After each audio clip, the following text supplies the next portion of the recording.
En este tutorial vamos a comenzar la discusión de programas que ya han sido construidos por mí. Si se van al repositorio de tutoriales que creamos en el primer tutorial, si se van a programas, van a ver que hay 17 programas que han sido creados. Estos programas van a ser fácilmente modificables para aplicar a cualquier hoja de datos que ustedes tengan, ya sea para casos que discutamos en nuestro curso o para aplicaciones al mundo real. En estos tutoriales, a partir de este, les voy a enseñar cómo fueron construidos esos programas, con el propósito de que puedan modificar los programas. Pero al final de este tutorial les voy a mostrar cómo utilizar directamente el programa que está construido y adaptarlo a una nueva base de datos. Entonces vamos a comenzar con la discusión de agrupamiento con la técnica de K-means. Y noten que el primer tutorial se llama K-means básico. Lo voy a seleccionar y le voy a dar doble clic y ahí tienen el programa construido. El programa tiene 4 operadores: un programa para leer los datos, un operador para normalizar, un operador para hallar los grupos y un operador para evaluar el desempeño. Entonces voy a partir desde cero en la construcción de ese programa. Entonces vamos a comenzar con la lectura de una hoja de datos. Esa hoja de datos la vamos a hallar en el folder de datos y se llama Iris. Entonces la vamos a jalar al área de trabajo y la vamos a conectar. Ahora vamos a correr el programa para que lo vean. Y lo que es una famosa base de datos analizada por primera vez por Ronald Fisher, son 150 flores y para cada una de ellas tenemos 4 medidas y tenemos la especie a la que pertenece. Y lo que vamos a hacer en este tutorial es tratar de hallar con estas 4 variables grupos de flores. No vamos a tomar en cuenta a qué especie pertenece, solo vamos a ver las características de la flor y vamos a tratar de descubrir si hay aglomeramientos, si hay agrupación de flores con ciertas características en común. Entonces regresemos al área, al área de diseño y el primer operador que vamos a agregarle después de leer los datos va a ser un operador de normalización. Normalize. La idea de normalizar es poner a todas las variables numéricas a competir en los mismos términos. Agrupamiento por K-means es un método, un algoritmo de data mining que se basa en distancias. Y cuando los algoritmos se basan en distancias, es importante que las unidades en que están medidas las distintas variables sean aproximadamente las mismas. Si hay una variable que está medida en unidades muy grandes y otra en unidades muy pequeñas, entonces la grande va a dominar la construcción del clúster. Entonces lo que va a hacer este operador de normalización, no vamos a tener que hacer nada más, porque el método que está seleccionado aquí es precisamente el método que queremos, esta transformación Z. Es para cada una de las columnas, para cada una de las variables en la hoja de datos, le va a quitar la media y lo va a dividir entre la desviación estándar de esa columna en particular. Entonces miren, voy a poner un stop aquí, voy a correr y vean, ahí están las distintas columnas y si vamos a estadístico, vean que las medias aquí en estadística, en los valores promedio aquí, varían desde 5.84, la más grande, hasta 1.19. Las desviaciones estándar también varían. Déjenme ver dónde tenemos desviaciones estándar. Hay que leerlas para cada una. 0.82, 0.43, 1.76 y 0.76. Entonces varían las variables tanto en desviación estándar como en media.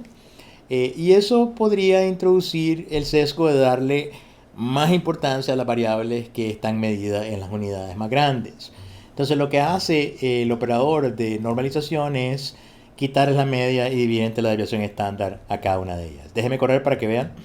Entonces aquí esto está después de normalización y ahora van a ver lo que ocurre con los estadísticos. Todas las medias son 0 y todas las desviaciones estándar son 1. Así que ahora decimos que todas las variables pueden competir en los mismos términos, sin que la unidad en que están medidos le dé una ventaja o una desventaja a cada una de ellas. Entonces, una vez que hemos normalizado, una vez que nos hemos asegurado que están compitiendo en mismos términos, ahora lo que vamos a hacer es tratar de hallar los grupos.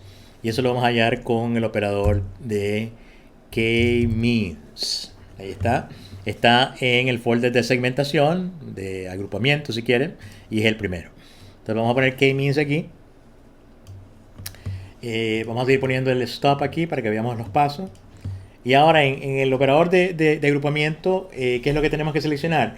Tenemos que seleccionar K. Tenemos que decidir cuántos grupos queremos hallar.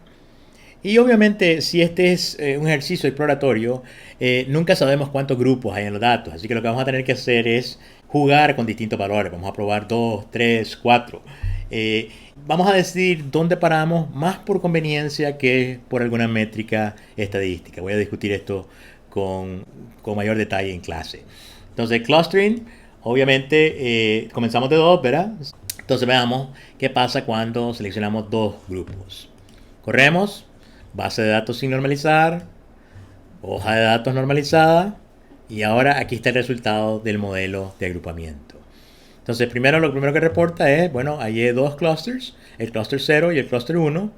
Noten que esta es esta manera rara de contar en Computer Science, que se comienza a contar del 0. Entonces, el primer grupo es el grupo 0 y el segundo grupo es el grupo 1.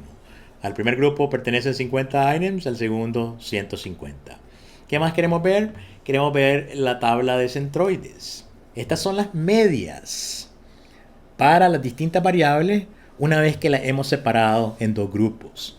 Entonces el grupo que llamamos cluster 0 tiene una media para sepal length de menos 1.01. Comparen eso con el grupo 1, 0.56. El problema de que las variables estén normalizadas es que no podemos interpretar directamente las unidades. Así que todo es una comparación relativa. Lo único que podemos decir aquí es que las flores que caen en el cluster 1 tienen un sepal length más grande que las flores que caen en el grupo 0. Y así podemos comparar para cada una de las otras 3 métricas. Y eso es lo que nos hace diferenciar los distintos grupos. Hay un gráfico sumamente útil, que es el gráfico de los centroides, que me permite comparar fácilmente en qué se diferencian los distintos grupos. Entonces aquí tenemos 2 clusters, el cluster azul, el cluster 0 y el cluster rojo. Entonces noten en qué se diferencian. Bueno, el grupo 0, el primer cluster, tiene valores bajos para sepal length. El grupo 1 lo tiene alto. Es lo contrario para la segunda variable, sepal width. De nuevo, es lo contrario para petal length. Y se mantiene para petal width. Entonces las flores rojas tienen el tamaño del pétalo, si quieren, tanto en ancho como en largo, grande. Las flores azules son pequeñas. ¿Qué más queremos hacer? Bueno, queremos, si quieren, evaluar la calidad del agrupamiento. Y eso se mide realmente con la distancia promedio de cada una de las flores en el grupo a el centroide de ese clúster. El centroide se va a convertir como en el representante de cada uno de los grupos. Entonces la distancia de cada una de las flores a ese centro me habla sobre la calidad del clúster. Vamos a buscar aquí un operador de performance, pero para cluster. Entonces aquí tienen cluster distance performance y lo vamos a poner aquí al final. A este operador tenemos que enviarle 2 conectores. Uno que es un modelo de agrupamiento, que está conectado perfectamente, pero también tengo que enviarle una hoja de datos, un example set. Y ese viene de acá, miren. Entonces del operador de clustering salen 2 terminales. Una que contiene un modelo y otra que contiene un set, un example set. Y estas van a estar conectadas a este operador de performance. Entonces vamos a ver, ahora vamos a correr de nuevo todo. Hoja de datos sin normalizar, normalizada, agrupamiento, y ahora inmediatamente tenemos estas métricas de distancia. Entonces la distancia promedio de una flor a su centroide es 1.47, y tenemos también el reporte por grupo, ¿verdad? Para las flores que cayeron en el grupo cluster 0, esa distancia es 0.94, y para las que cayeron en el cluster 1 es 1.73. Estas son distancias, así que no me le hagan caso a ese signo negativo al principio. todas las distancias obviamente son positivas. Entonces regresemos al área de diseño y ¿qué nos queda por hacer? Nos queda probar otros valores para el número de grupos. Y eso lo vamos a hacer aquí en este operador de clustering. Aquí ya puse el número 3. Voy a poner aquí un stop para que veamos realmente las características de esos 3 grupos. Ahora déjeme correr. Hoja de datos sin normalizar, normalizada. Y aquí están los resultados del modelo de agrupamiento. No tengo que irme a la siguiente pestaña. Ahora tengo 3 clusters, tal como se lo instruí, de tamaños 44, 50 y 56. Si me voy a la tabla de centroides, ahí tengo en números normalizados, desafortunadamente, las características de los 3 grupos para las 4 variables que estamos utilizando para construir estos grupos. Y de nuevo, el output que es más intuitivo de leer es el gráfico de paralelas coordenadas, se llama. Ok, entonces ahora que tenemos 3 grupos, ¿cómo se diferencian? Tenemos un grupo verde que es bastante diferente de los otros dos, ¿verdad? Petal length bajo, petal width altísimo y las 2 características para los pétalos bajísimos. Los grupos azules y rojos parecieran ser versiones de la misma cosa, si quieren. Noten que se mueven de forma semejante, pero el grupo azul, si quieren, es más pronunciado. Tiene valores realmente para estas métricas más altos que el grupo rojo. Entonces, aquí tenemos que tomar una decisión si nos quedamos con 2 grupos o nos quedamos con 3 grupos. Estos 3 grupos parecen ser como una versión más detallada de los grupos anteriores. Parece que agarramos uno de los 2 grupos cuando teníamos solo 2 grupos y los partimos en 2. Así que tal vez este sería un momento bueno para detenernos. Ok.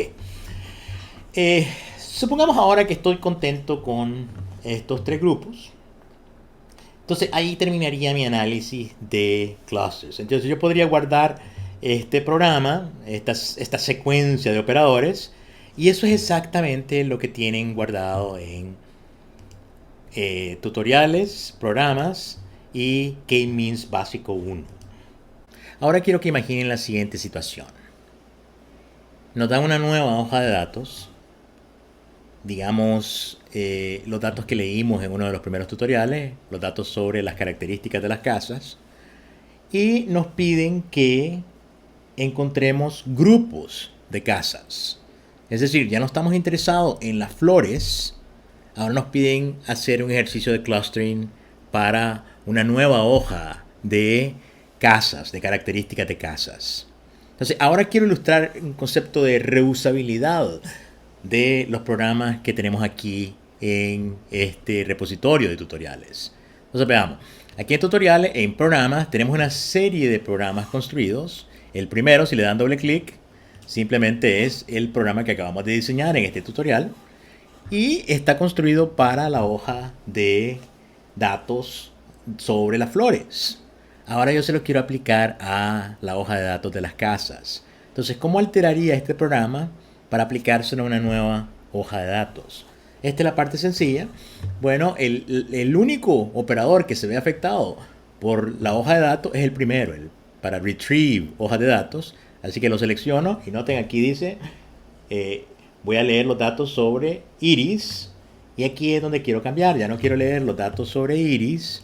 Supongamos que quiero leer los datos sobre los precios de las casas. Bueno, ahora el programa nos va a servir para hallar grupos de casas. Entonces, si ahora corremos el programa, debería hallarnos clusters de casas. Vamos a correrlo para ver qué es lo que pasa. Corro y no te me da un pequeño problema aquí. Me dice, no puedo lidiar con atributos que no sean numéricos. K-means es un algoritmo que requiere que todas las variables sean numéricas. Así que déjenme parar aquí para ver lo que pasó. Paremos aquí y recuerdan la hoja sobre las casas. Tiene un par de variables que son texto. Entonces K-means no sabe qué hacer con esa variable. Tenemos 2 opciones aquí. Yo voy a explorar la más sencilla. Le voy a dejar a ustedes explorar la más complicada. yo voy a simplemente excluir esa variable sobre la construcción de la casa, si es ladrillo o no, y en qué vecindario está. Ustedes pueden explorar la opción de crear variables 1 y 0 para representar esas variables. Entonces, ¿qué es lo que necesito hacer aquí? Aquí, antes de normalizar, voy a querer filtrar esas dos variables. Y si recordarán, necesitamos el operador de Select Attributes. Lo vamos a poner aquí. Y lo que voy a hacer es, no quiero aplicárselo a todos, quiero un subset. Y lo que quiero es eliminar el vecindario y eliminar si está construido de ladrillo o no. Les recuerdo, cuando solo quiero excluir esas dos, tengo que invertir el filtro aquí. Veamos qué ocurre. Voy a poner un operador para parar acá. Entonces corro, me enseña la hoja de datos con los dos variables texto. Ahora eliminé las columnas que son nominales, que son texto. Y entonces ahora puede correr el modelo y me da ya 3 grupos de casas. Si voy al diagrama de paralelas coordenadas, ahora tengo cuáles son las características de las casas. Hay 3 grupos y las variables ahora a las que hacemos referencia ya no son las características de las flores, ya son las características de las casas. Entonces yo necesitaba hallar grupos de casas. Ya había un programa para hallar grupos de flores. Fue muy fácil adaptar ese programa simplemente reemplazando la lectura de la hoja de iris por la lectura de la hoja de las casas. Ese es el concepto de reusabilidad. Todos los programas que tengo yo escritos aquí en estos tutoriales se pueden utilizar con otras hojas, ya sean las hojas que vamos a utilizar durante el curso, para casos o para ejercicios, pero también se puede aplicar a las hojas de datos para los datos de sus empresas. Y eso lo va a convertir en una aplicación mucho más interesante para ustedes.